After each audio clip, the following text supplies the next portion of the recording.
Hi, good afternoon. It's Jane Lelean here from the Institute of Dental Business. And Sue, do you want to introduce yourself, Sue? Hi, and I'm with Jane. I'm Sue Boynton, dental legal consultant. And we are the two wise birds. We certainly And are. absolutely. And what we are doing in this series of videos is just having a conversation and talking about things that are going on in this period. And the word that's come up for me this week is about trust. And so Sue and I are just going to explore trust, what it means, how we can build it, what happens when we lose it. So for you, Sue, what does trust mean at the moment? Yeah, and I think trust, you're right, it's a huge issue at the moment. It's about people being able to believe us that we do what we say we're going to do, and we do it how we say we're going to do it, and we don't just have a gap with no information in it. And I know we were chatting earlier about trust and practice teams. What do you think about that? What's going on at the moment? Well, from what I can see, there is a mixed bag. So there's some principles that are phenomenal at conversations and building teams. And I always say that a problem can only be present in the absence of a truthful conversation. So I think there are many practice owners that are talking with their team. They're setting up remote team meetings, Skype, Zoom, whatever they're choosing to use. And I know that there still isn't certainty. We don't absolutely know what's happening with the finances, where the money's coming from, and what we're going to be able to pay, what reductions there's going to be on NHS fees. There's still so much uncertainty, and yet they're still talking to their teams. They're discussing and creating plans together. And then there's others that have just hunkered down, kept their mouths shut, and not communicating. And so for them, the team are left not knowing. Am I going to get paid? Am I not going to get paid? How much am I going to get paid? What happens? Moving on, what happens? And this is causing all sorts of uncertainty, and it always causing disillusionment and lack of trust in the business owner.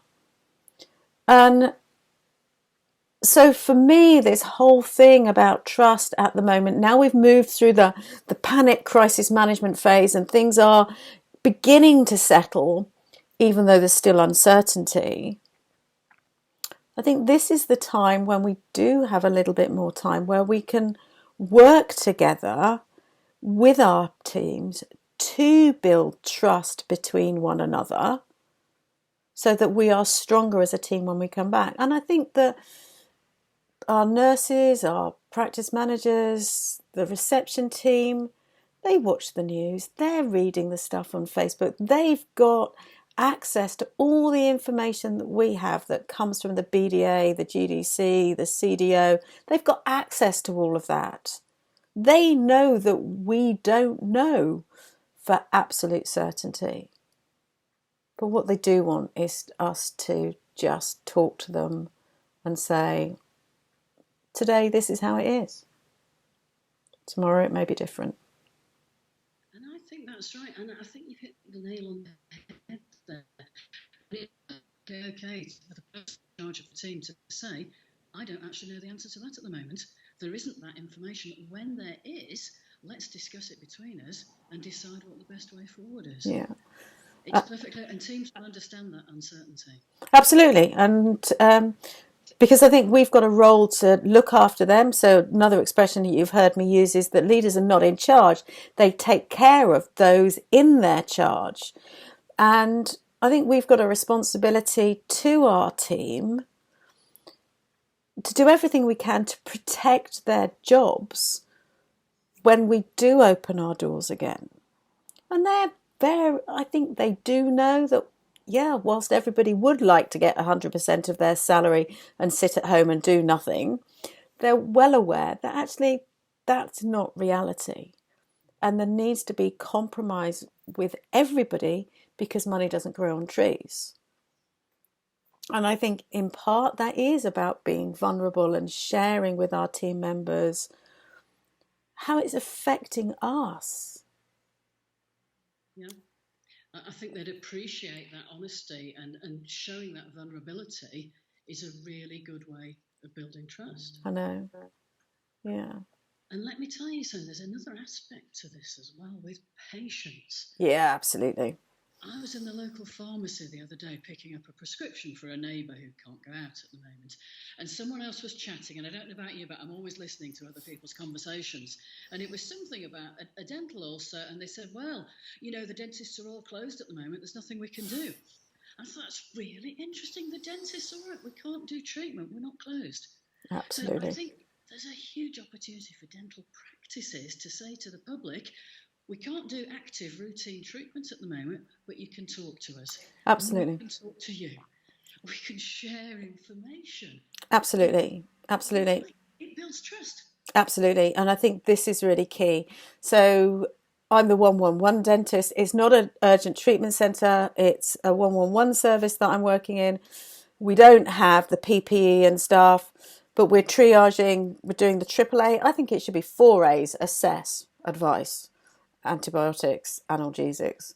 But anyway, whether AAA or 4A, the we are getting phone calls from people that are saying, it says on the practice website, it says on the answer phone, we're closed, ring 111. And I don't think that's the case, particularly if they've got an NHS element. I think that they've got a duty of care to their patients to be there. It may be shortened hours, but to be there to triage and advise patients. Because patients don't remember what we say, we won't remember what we do, they remember how we feel.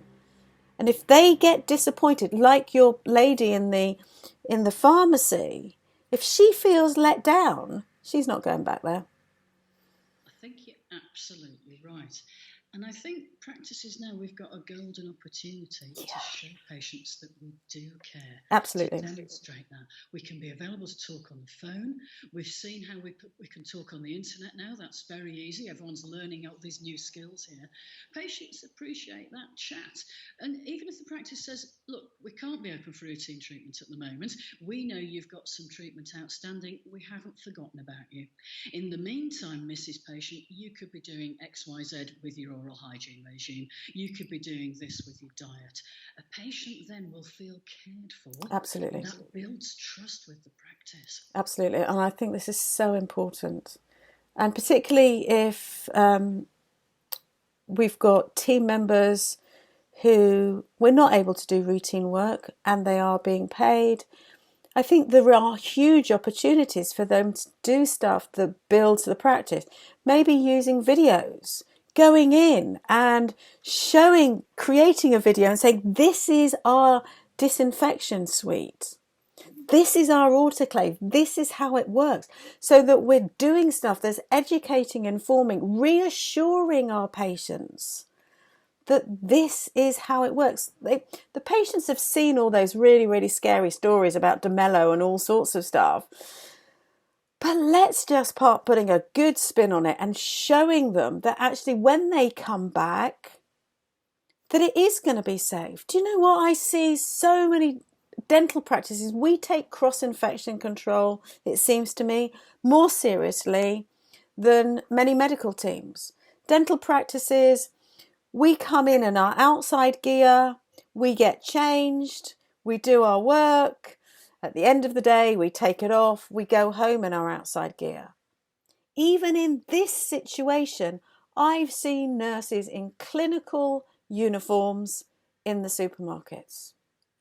Really? Yeah. But we need to be telling people that. Yeah, you're spot on. We're so good at it that we don't realise we're We so don't. good at it. I know.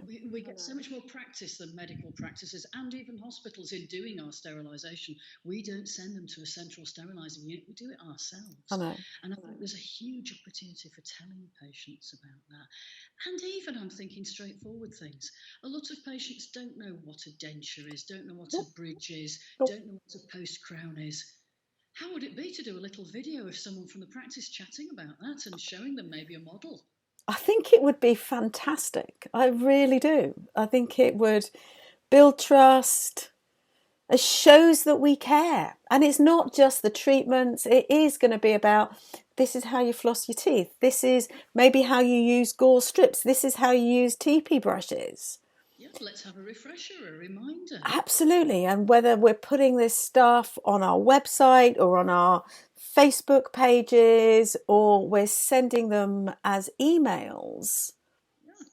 I think there is an amazing opportunity, because if we don't, if that trust is broken, and I can remember research that I think it was done by BT back in the day, and and I think it's been repeated again and again, and you'll probably have got more information about this, is that customers change service provider, 68% of them because of perceived indifference. We don't even have to treat our patients indifferently. They just need to perceive that they do. Mm-hmm. So if they think that we're sitting around doing nothing and we don't care, that's what they believe. The fact that the dentist may be working really, really hard behind the scenes, studying, doing CPD, doing organisational stuff, the patients don't see that. That's invisible.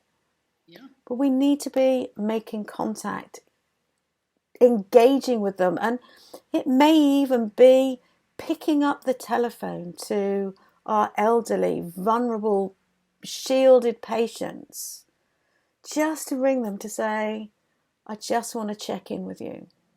I just want to make sure that there is somebody that's collecting your prescriptions.